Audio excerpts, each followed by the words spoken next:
Assalamualaikum warahmatullahi wabarakatuh. Perkenalkan, nama saya Sri Wahyuni dengan NIM 210404013 dari Prodi Pendidikan Bahasa Indonesia Universitas Samudra.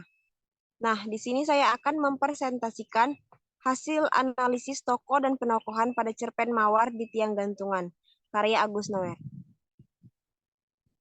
Selanjutnya,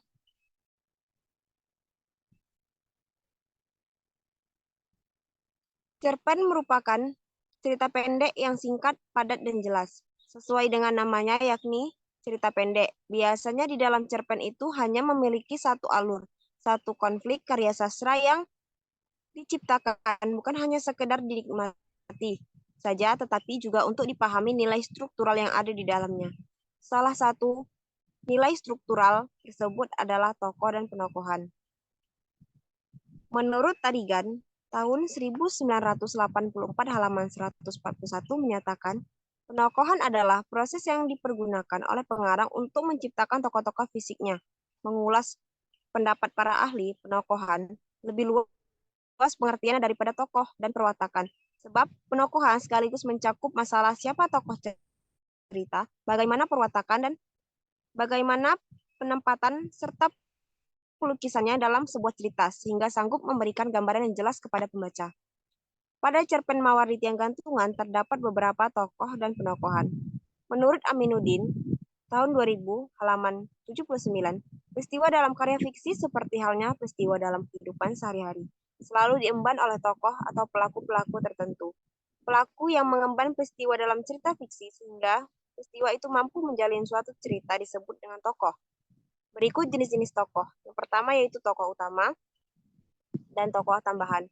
Yang kedua yaitu tokoh protagonis dan tokoh antagonis. Yang ketiga yaitu tokoh sederhana dan tokoh bulat.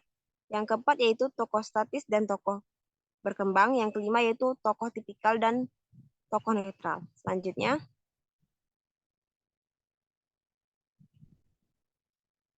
metode penelitian. Dalam penelitian ini, peneliti menggunakan metode deskriptif. Metode deskriptif adalah suatu cara untuk memecahkan masalah dalam suatu objek penelitian yang akan diteliti sehingga mengumpulkan, menyusun, mengolah data, dan menganalisisnya kemudian menyimpulkannya. Menurut Nazir dalam Utami, tahun 2021 halaman 2738, penelitian deskriptif meneliti status kelompok manusia, objek, kondisi, sistem pemikiran, ataupun peristiwa masa sekarang dengan tujuan untuk membuat deskriptif secara sistematis, faktual, dan akurat mengenai fakta yang diteliti, menggambarkan atau melukiskan fakta dan gejala-gejala yang tersusun.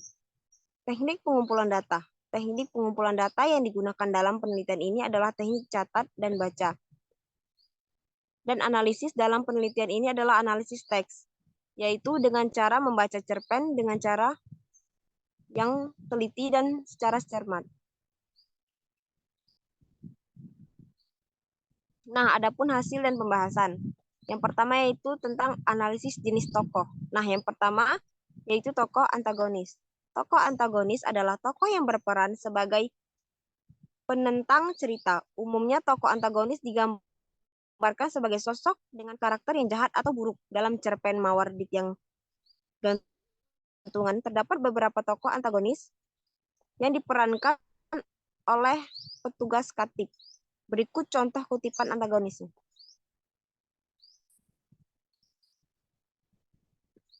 Nah, mobil patroli yang mendadak muncul membuat mereka semua kocar-kacir. Ia pun hendak lari.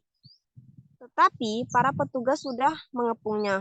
Aku bisa melihat lelehan sisa arak di mulut petugas-petugas itu. Aku tahu mereka barusan menegakkan botol-botol arak sebelum sampai ke sini.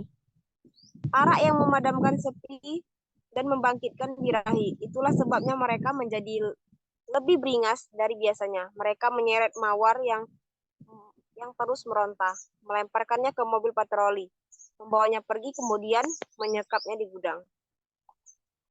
Pada kutipan tersebut, pengarang memunculkan petugas Katib yang bersifat antagonis. Hal ini ditunjukkan dengan sifat beringas karena telah menegak berbotol-botol arak dan menyeret paksa dan membawa Mawar mobil patrol kemudian menyekapnya.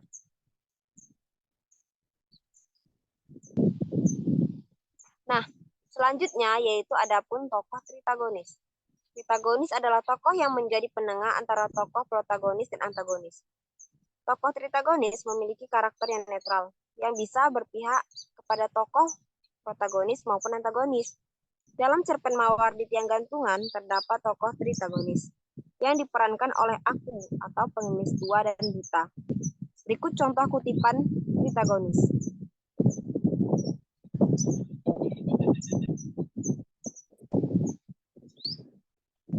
Nah, semuanya berlangsung begitu cepat. Seorang memukulku yang mencoba menolong Mawar. Aku bahkan nyaris dicekiknya. Pada kutipan tersebut, pengarang memunculkan tokoh aku atau pengemis tua dan buta yang bersifat tritagonis. Hal ini ditunjukkan dengan tindakan tokoh yang berusaha menolong Mawar hingga nyaris membahayakan nyawanya sendiri.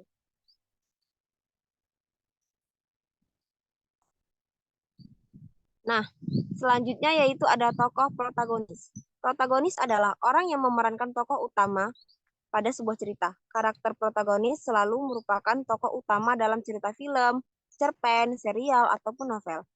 Dalam cerpen Mawar di Tiang Gantungan, terdapat tokoh tritagonis yang diperankan oleh Mawar. Berikut contoh kutipan tokoh protagonis. Seperti malam-malam sebelumnya, ia selalu muncul dengan gaun yang mengundang kakinya jenjang, berdiri menunggu seorang datang dan kau menyebutnya pelacur. Saat pertama kali melihatnya, aku langsung tahu namanya Mawar. 28 tahun lebih 6 hari. Dia lahir saat hujan turun begitu lebat jam 9 pagi. Nah, pada kutipan tersebut, pengarang memunculkan tokoh Mawar yang bersifat protagonis. Hal ini ditunjukkan dengan adanya Mawar sebagai tokoh utama dalam cerpen Mawar di Tiang Gantungan. Selain ketiga tokoh di atas, di dalam cerpen Mawar di Tiang Gantungan juga terdapat beberapa tokoh pelengkap seperti masyarakat setempat. Nah, selanjutnya ada analisis penokohan. Penokohan tokoh aku. Tokoh aku memiliki watak perhatian.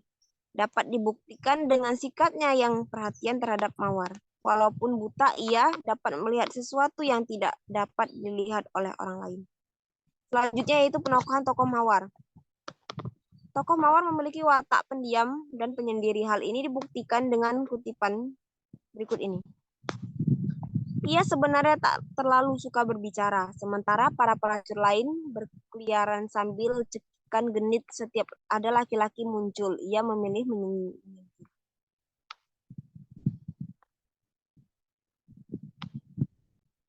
Selanjutnya,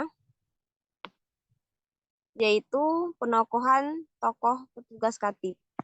Tokoh Katib memiliki watak kejam. Hal ini dapat dibuktikan dengan melihat kutipan ini.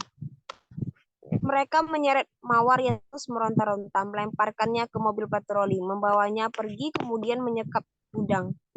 Mereka menyumpal mulutnya, melorotkan pakaian dengan paksa, kemudian bergiliran memperkosanya. Sunyi yang paling hitam membenamkan penglihatanku yang penuh kepedihan. Isak tangis muram menyelubungi gudang itu, bercampur orang yang terdengar bagai muncul dan binatang terluka. Penokohan selanjutnya yaitu penokohan tokoh masyarakat setempat. Tokoh masyarakat setempat memiliki watak main hakim sendiri. Hal ini dapat dibuktikan dengan kutipan berikut ini. Maka kalian pun